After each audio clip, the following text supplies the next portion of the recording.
Is America awake? I want to give you my take on it.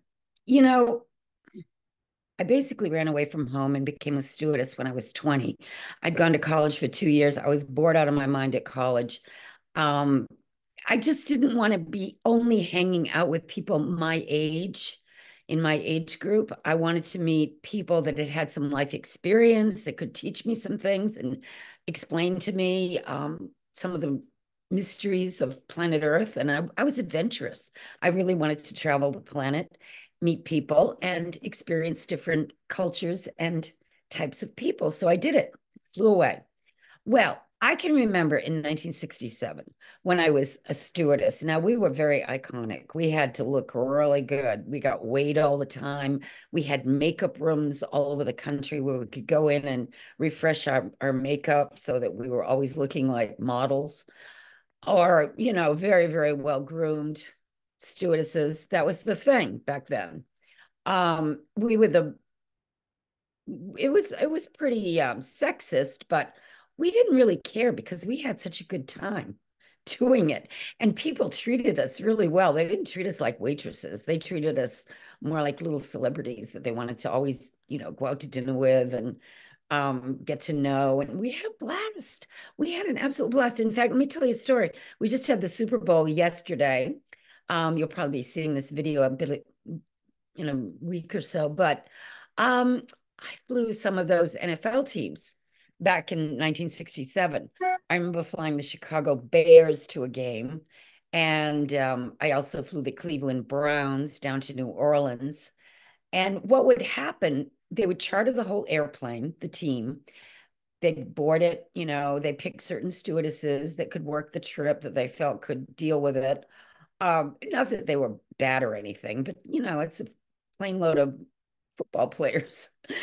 And so we would board the plane and fly them to the game. And they were very nice, very friendly guys. And they, you know, knew they had their own little private jet with their private stewardesses flying them there.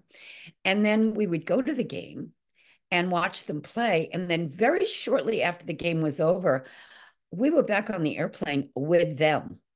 And many of them were sitting there with bruises and arms in slings and very dehydrated. It is a pretty physical sport, as you can imagine.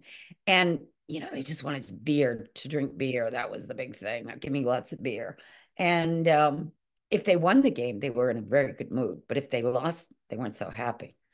But anyway, it was fun.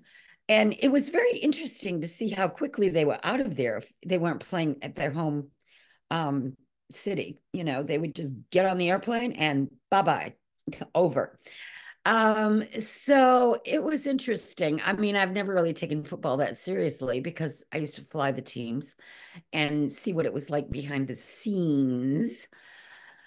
But that's life in America, for one thing, bread and circus. The other thing I noticed when I was flying in the 60s, these Americans that were on my flights were the country club set. They were the ones that made good money because they were the only ones that were really flying back in the 60s, along with the business travelers. There were no business women in first class ever. All men would fly. In fact, we even had flights from Chicago to New York that were men only, steak dinners, cigars, and we would fly them from Chicago to New York. They had a name for it. It was a very different kind of world that we lived in back in the 60s.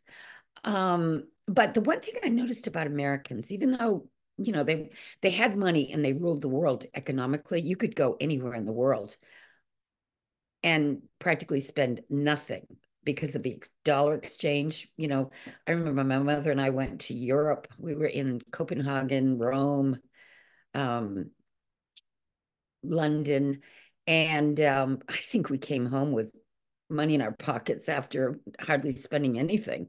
It was just so inexpensive to go to these places and stay in great hotels and eat fabulous food. We had a blast.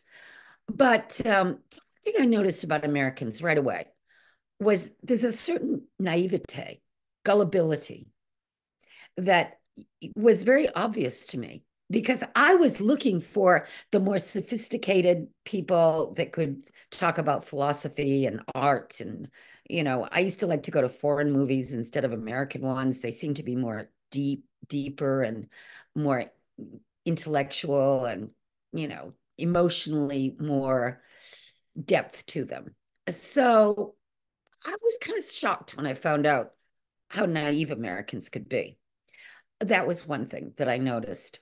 But, as far as being awake, when I had my own personal spiritual transformational experience in my mid 20s, it was like waking up from a hypnotic spell.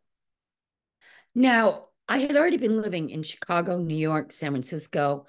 When it happened to me, I was living in Marin County on Belvedere Island, and I had a terrible, terrible diagnosis. Fear was so intense, I could barely function. It just took over my being, the fear, because the doctor told me, you'll be dead by the time you're 40. That was horrifying to me. I had a terrible fear of death in my earlier years. Well, when I went to this practitioner who had the ability through her compassion and her connection to the source, she opened my thought in a very gentle, loving way, and I got it. And there is this thing though called grace that comes in. And when that happens and you connect with the divine, your higher self, you go through a chemicalization. You literally, they call it being reborn. Every cell in your body changes. And that's what happened to me. I wasn't the same person after that because I completely freed myself from the fear. And I realized I had been living in a hypnotic state up until that point. And then when my thought opened up and I realized who I really was, and I met my higher self, I wasn't the same person anymore. And I was free.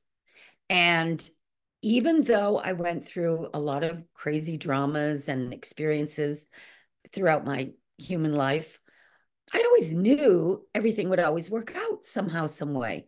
And that's a nice feeling to have because once you're there, you get rid of anxiety, you get rid of stress, you sleep like a baby. You realize that you can have fun with your consciousness. If you get bored, you can always dream up some way to reinvent yourself. And that's what I've done my whole life. I've studied all kinds of things and I became a certified coach. I know I really dug deeply into the teachings of Mary Baker Eddy. I recommend her book, Science and Health with the Key to the Scriptures, figured out how you can heal yourself and other people. I've dug into the writings of all the great manifestors out there, Neville Goddard, Gurdjieff, there's a ton of them. I just love all of them. And they always give you something to think about. And if you really want to build your consciousness into a positive um, situation where no matter what happens on this planet, you're ready for it, you can deal with it, you can handle it, I highly suggest you start studying spirituality, metaphysics, whatever brand of it you are drawn to is probably the right one for you.